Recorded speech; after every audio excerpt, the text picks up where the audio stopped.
What's going on, everybody? It's that time. It is Bible Reading Friday, and we are in Genesis chapter 30, 31, and 32. It's about to be on, y'all. Um, I am on this mission.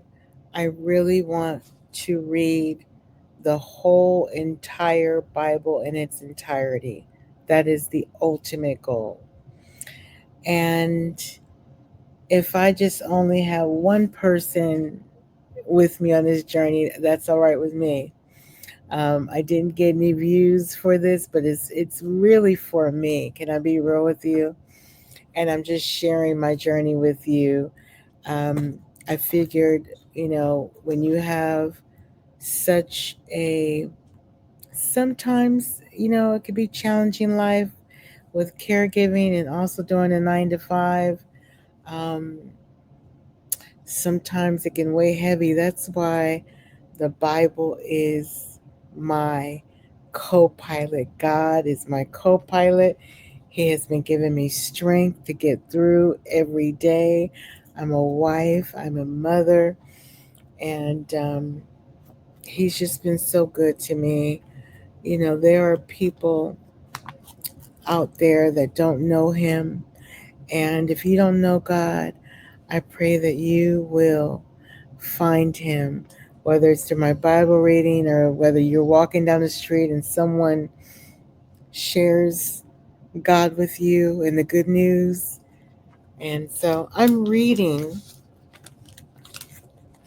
from the Living Bible. People that follow me know that I am a King James girl. But when it comes to easy translating something, or translating um, the words in the Bible, that's where the Living Bible comes in. That's where I have been reading the Living Bible since the fifth grade. This type of version. So I love the holy. I love all kinds, but this is by far my favorite because it's an easy read. So I'm in chapter 30, child. Rachel is realizing she was barren, became envious of her sister. Give me children or I'll die. That sounds so dramatic, she exclaimed to Jacob. Jacob flew into a rage. Am I God? He flared. Am I God? Meaning, girl, get out of my face. Do I look like God? Okay. um, he flared. He is the one who was responsible for your barrenness. Then Rachel told him, sleep with my servant girl, Bilhah, and her children will be mine. So she gave him Bilhah to be his wife, and he slept with her. What? I wish my husband would. Because I have to go. What's her name? Bobbit? You remember that? I'm telling my age. What was her name? Elena Bobbitt? One of the, the lady that unalived a certain body part of somebody's because she was mad and he was doing the most out there, outside. And she decided, oh, you want to be outside? Let me clank, clank. Okay, make it back to his word. uh, Child, let me get back. Um, so he, so she gave him Bilhah to be his wife, and he slept with her, and she became pregnant and presented him with a son. Rachel named him Dan, meaning justice. For she said, God has given me justice and heard my plea and given me a son. Then Bilhah, Rachel's servant girl, became pregnant again and gave Jacob a second son. Rachel named him Naphtali, meaning wrestling. For she said, I am in a fierce contest with my sister, and I'm winning. Ooh. Meanwhile, when Leah realized that she wasn't getting pregnant anymore, she gave her servant girl Zilpah to Jacob to be his wife. And soon Zilpah presented him with a son. What is going on? All this wife swapping and sharing, and what in the world? I was just saying, child, this Bible is so dramatic. It's like a whole soap opera, or worse, child. Meanwhile, Leah realized that she wasn't getting pregnant anymore. She gave her servant girl Zilpah to Jacob to be his wife, and soon Zilpah presented him with a son. Leah named him Gad, meaning my luck has turned. Then Zilpah produced a second son, and Leah named him Asher, means happy. For she said, what joy is mine? The other women will thank me and bless me indeed. One day during the wheat harvest, Reuben found some mandrakes growing in a field and brought them to his mother Leah. Rachel begged Leah to give some of them to her, but Leah angrily replied, wasn't it enough to steal my husband? Oh, what? And now will you steal my son's mandrakes too? Child, what is a mandrake? Okay. Rachel said sadly, he will sleep with you tonight because of the mandrakes. This is verse 16. Child, I'm forgetting the numbers. I'm just reading. That evening, as Jacob was coming home from the fields, Leah went out to meet him. You must sleep with me tonight, she said. For I am hiring you with some mandrakes my son has found. So he did. Verse 17. And God answered her prayers, and she became pregnant again and gave birth to her fifth son. Lord, do Jesus, as my grandma would say, do Jesus. Okay. Okay. She named him Issachar, meaning wages. Okay. Oh, I'm going to name me. Should name my children wages. Well, that would have been rich. For she said, God has repaid me for giving my slave girl to my husband. Then once again she became pregnant with a sixth son. She named him Zebulun, Zebulun, meaning gifts. For she said, God has given me good gifts for my husband. Now he will honor me, for I have given him six sons. Oh, look at verse 21. Afterwards, she gave birth to a daughter named her Dinah. Then God remembered about Rachel's plight and answered her prayers by giving her a child. Verses 23 and 24. For she became pregnant and gave birth to a son. God has removed the dark slur against my name, she said, and she named him Joseph, meaning may I also have another. For she said, may Jehovah give me another son. Soon after the birth of Joseph to Rachel, Jacob said to Laban, I want to go back home. Let me take my wives and children, for I have earned them from you, and be gone, for you know how fully I have paid for them with my service to you. 27, verse 27. Please don't leave me, Laban replied, for a fortune teller that I consulted told me, not a fortune teller, Laban is a trip. He been trying to hustle Jacob. He is something else. This I'm telling you, for a fortune teller that I consulted told me the many blessings I've been enjoying are all because of your being here.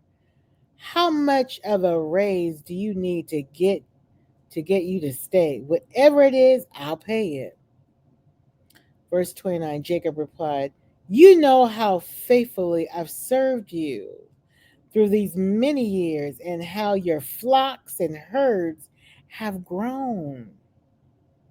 For it was little indeed you had before I came, and your wealth has increased enormously. Jehovah has blessed you from everything I do. But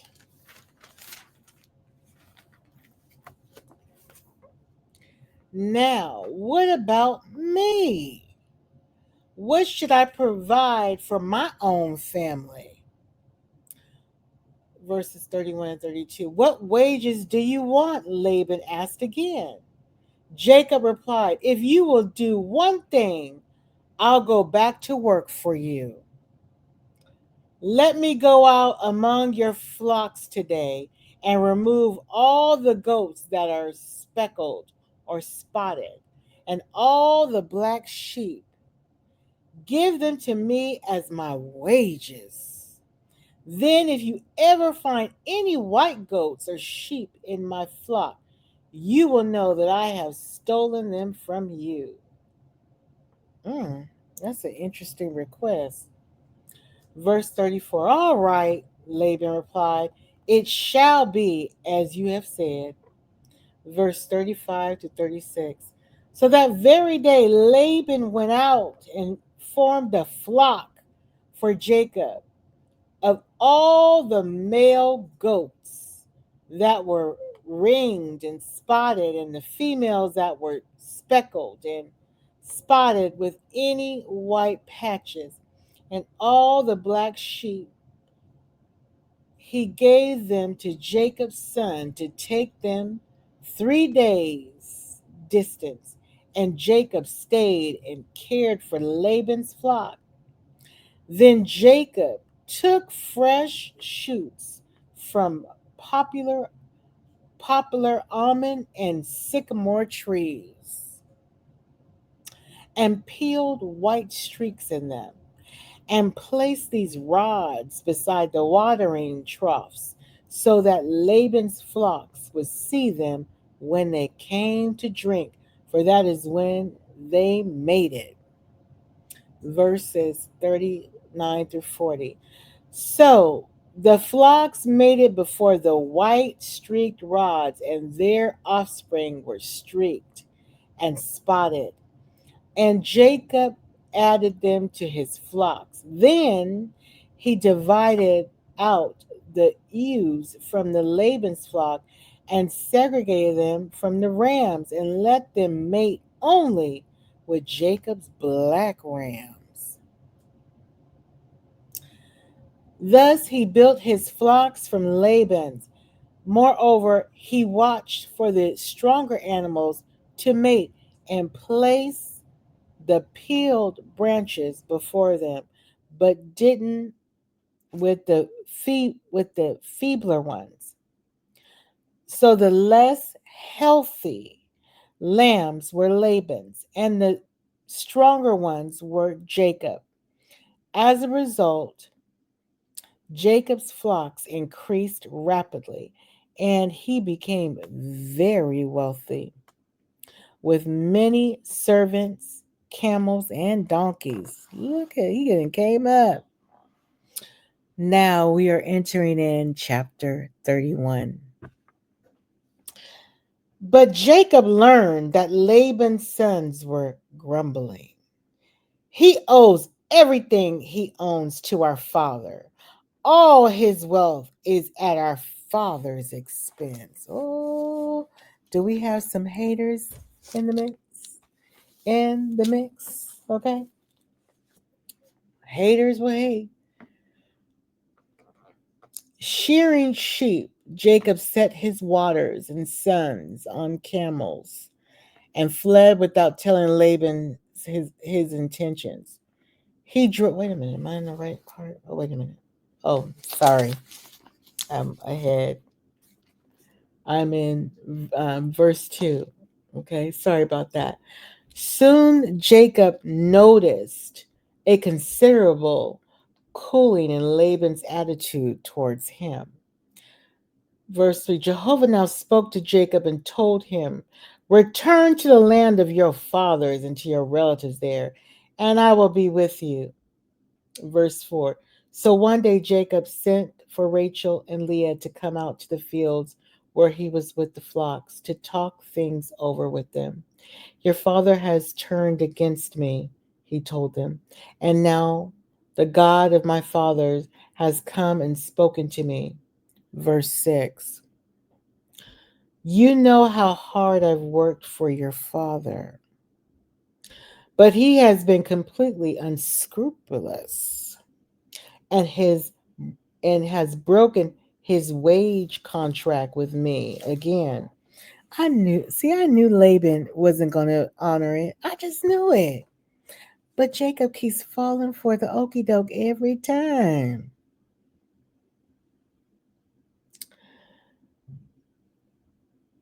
But God has not permitted him to do me any harm.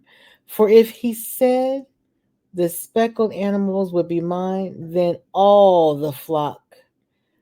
um, then all the flock produced speckled. And when he changed and said I could have the streaked ones, then all the lambs were streaked in this way. God has made me wealthy at your father's expense. And at the mating season, I had a dream and saw that, oh, this is verse 18. No, wait a minute. I'm sorry, verse 10. And at the mating season, I had a dream and saw that um, he goats mating with the flock were streaked, speckled, and mottled. And then in my dream, the angel of God called to me, verse 12, and told me that I should mate the white female goats with streaked, speckled, and mottled male goats.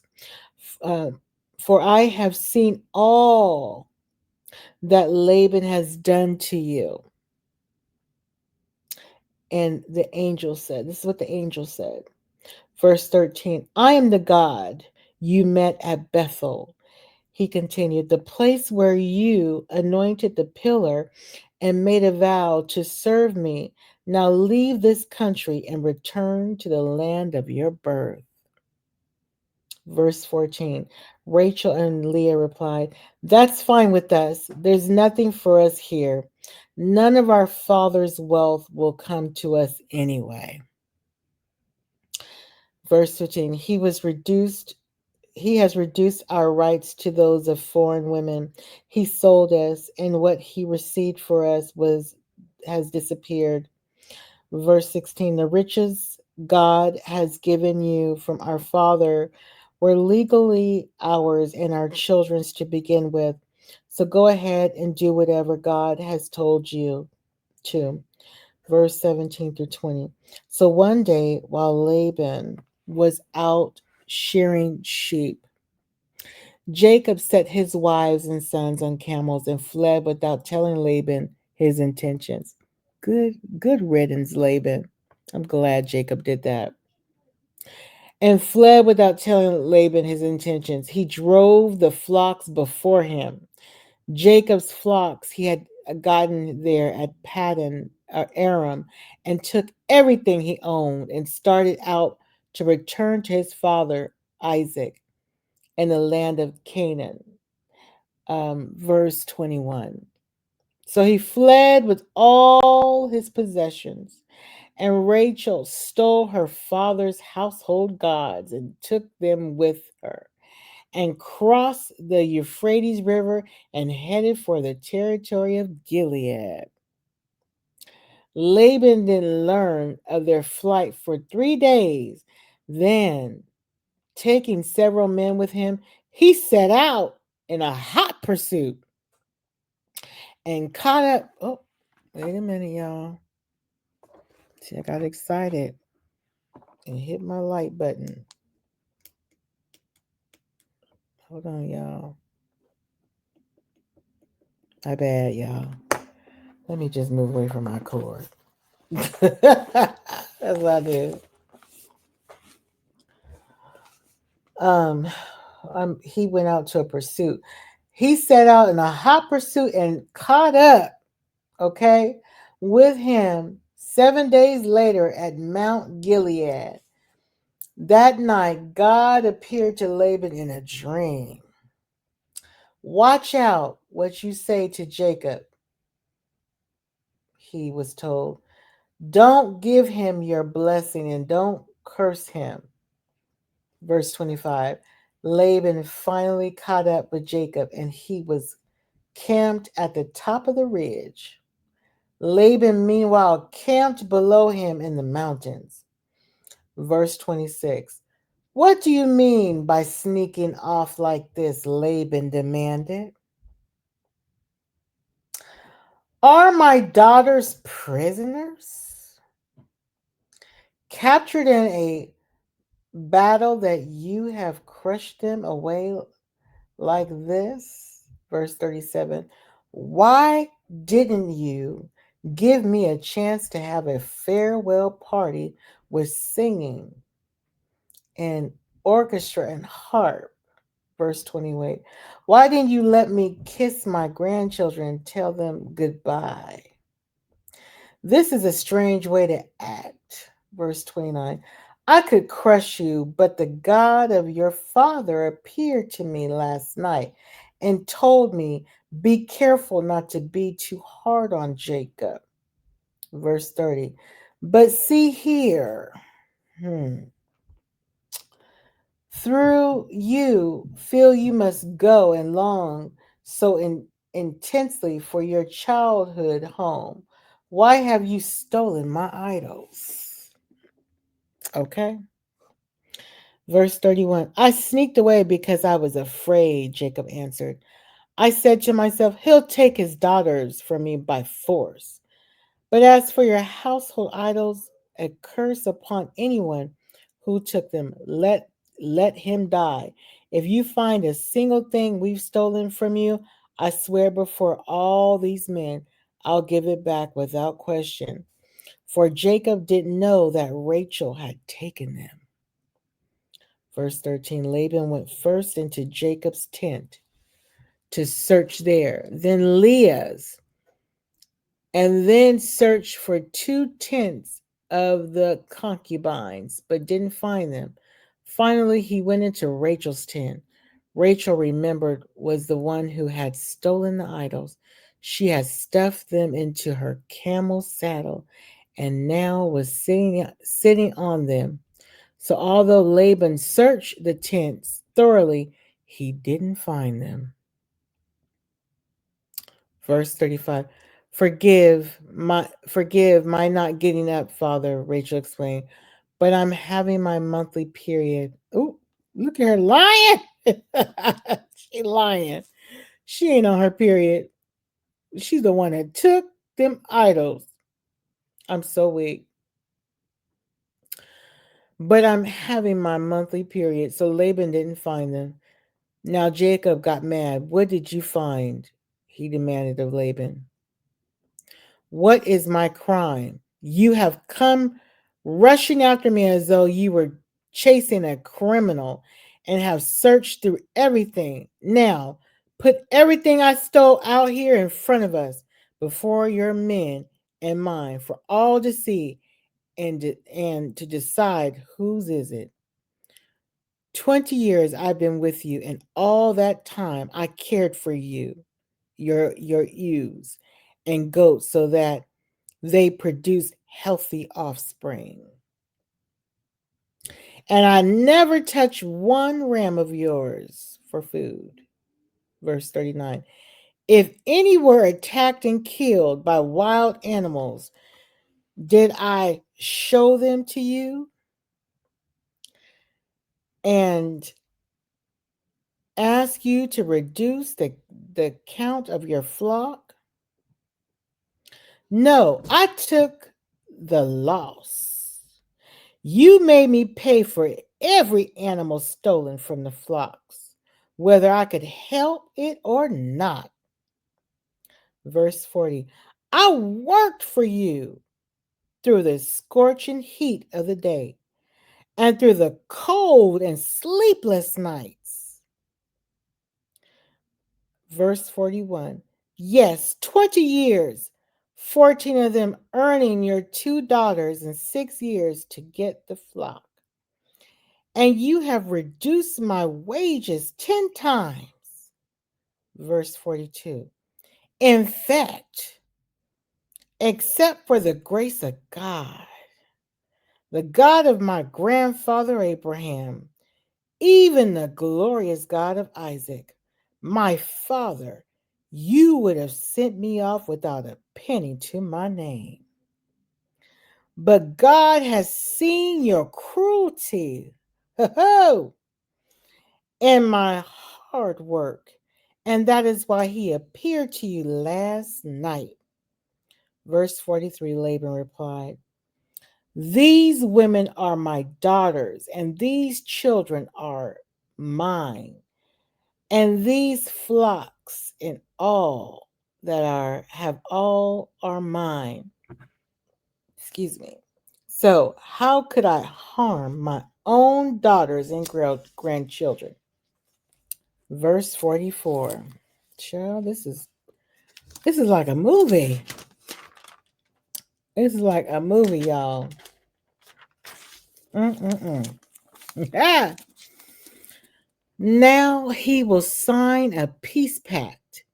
You and I will live by its terms. So Jacob took a stone and set it up as a monument and told his men to gather stones and make a heap. And Jacob and Laban ate together beside the pile of rocks. Verse 47 and 48. They named it the witness pile, Jagar Sahadallah, and Laban's language in Galilee. This pile of stones will stand as a witness against us. If either of us trespasses across this line, Laban said, it was also called the watchtower, the Mizpah. For Laban said, may the Lord see to it that we keep this bargain when we are out of each other's sight. And if you are harsh to my daughters or take other wives, I won't know, but God will see it. Verse 51 and 52.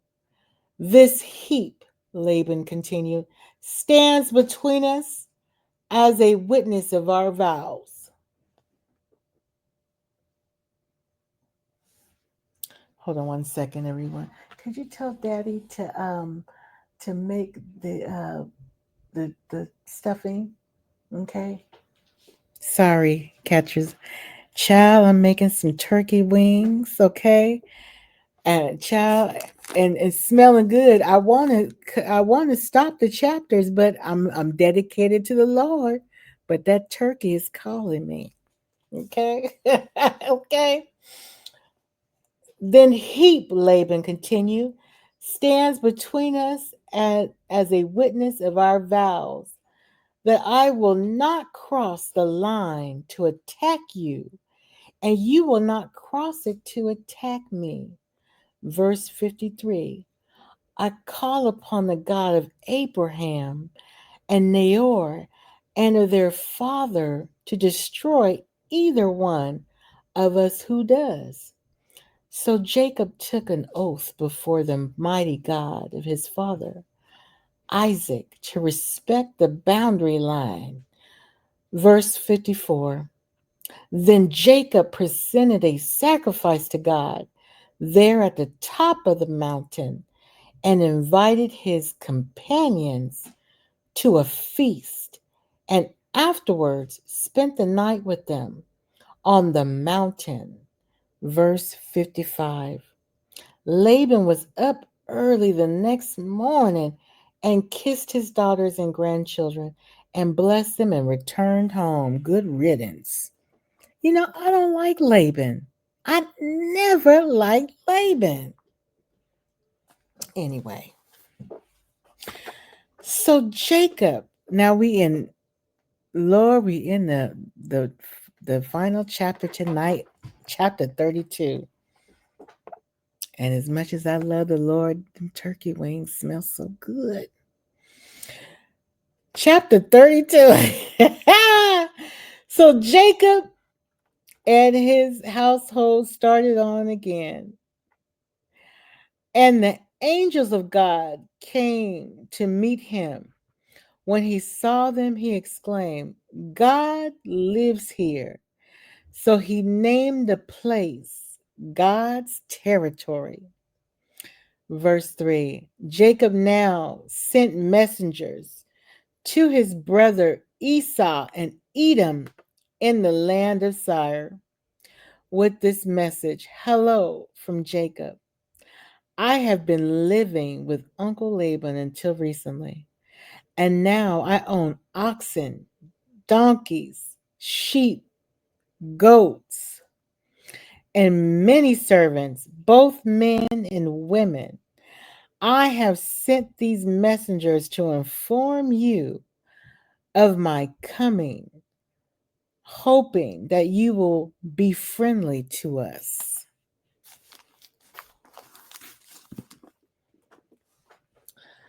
And the messengers returned with the news that Esau was on the way to meet Jacob with an army of 400 men. Jacob was frantic with fear. He divided his household along with the flocks and herds and camels into two groups.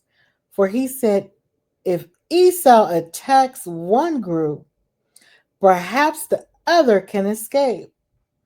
Verse 9. Then Jacob prayed, O God of Abraham, my grandfather, and of my father Isaac, O Jehovah, who told me to return to the land of my relatives and said that you would do me good. Verse 10. I am not worthy of the least of all your loving kindness, showing me again and again, just as you promised me. For when I left home, I owned nothing except a walking stick. And now I am two armies. Verse 11. Oh Lord, please deliver me from destruction at the hand of my brother Esau. For I am frightened, terribly afraid that he is coming to kill me and these mothers and my children. Ooh, this sounds deep. Verse 12. But you promised to do me good and to multiply my descendants until they become as the sands along the shores. Too many to count. Verse 13 through 15. Jacob stayed where he was for the night and prepared a present for his brother Esau: 200 female goats, 20 male goats, 200 ewes, 20 rams, 30 milk camels with their colts, 40 cows, 10 bulls, 20 female donkeys, and 10 male donkeys. Verse 16. He instructed his servants to drive them on ahead, each group of animals by itself, separated by distance between. Verse 17. He told the men driving the first group that when they met Esau, he asked, Where are you going? Whose servants are you?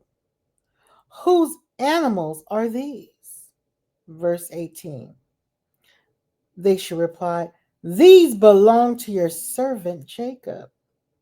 These belong to your servant Jacob. They are a present for his master Esau. He is coming right behind us. Verse 19. Jacob gave the same instructions to each driver with the same message. Verse 20.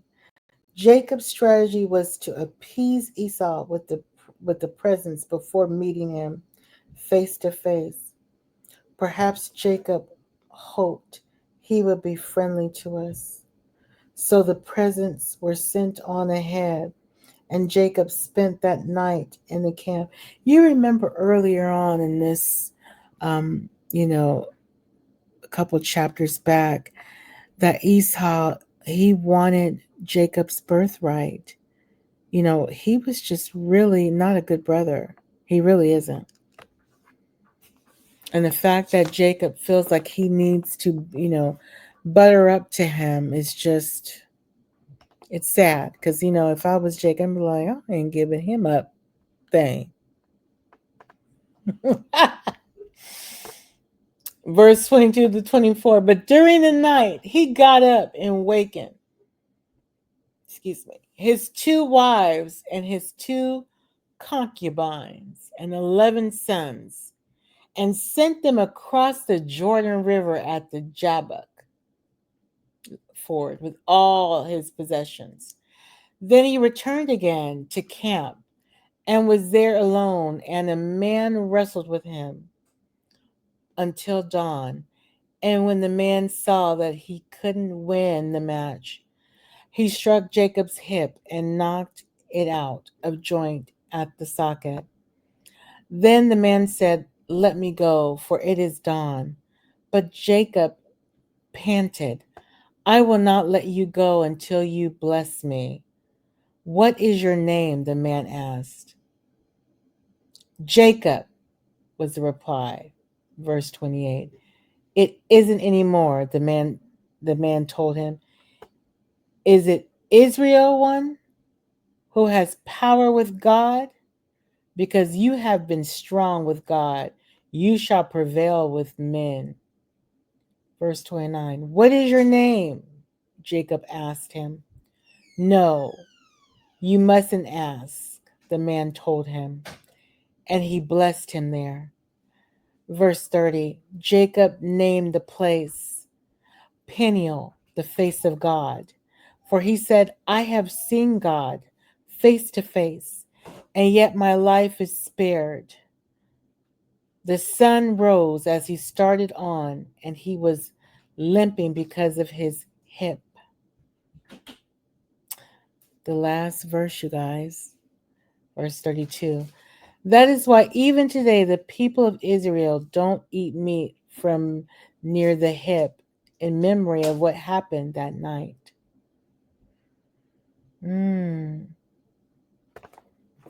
That concludes chapter 32. Wow. Listen, subscribe to my Bible Reading Friday. It is refreshing, it is uplifting. I pray that God bless you tonight by listening to this. And I am going to end this. I'm going to have me some turkey wings, y'all. My husband just walked in. He's getting ready to make the stuffing to go with it, the dressing. Every time when it's July, I always have, it's called Thanksgiving in July. I didn't do a whole spread this time. I didn't do no sweet potato pie, no yams, none of that. You know, um, I just kind of cheated a little bit. Just got me some carrots and cauliflower and some stovetop. Okay. I didn't boil no chicken and chop up no celery and onion and bell pepper and all that to make homemade dressing with my husband like I usually do. And we cut up the chicken and it's just a whole feast. But what I did tonight is I baked some turkey wings, child. Went to the butcher, okay, after work. and went to the butcher and got me some turkey wings, and I've been baking them since 5 o'clock. Okay, since five, literally. I think since, was it 5 or 6? I don't know, but it's like 8:19. Oh my God, my video is 40 minutes. I love you guys. You guys have a blessed weekend. See you next Friday. Mwah.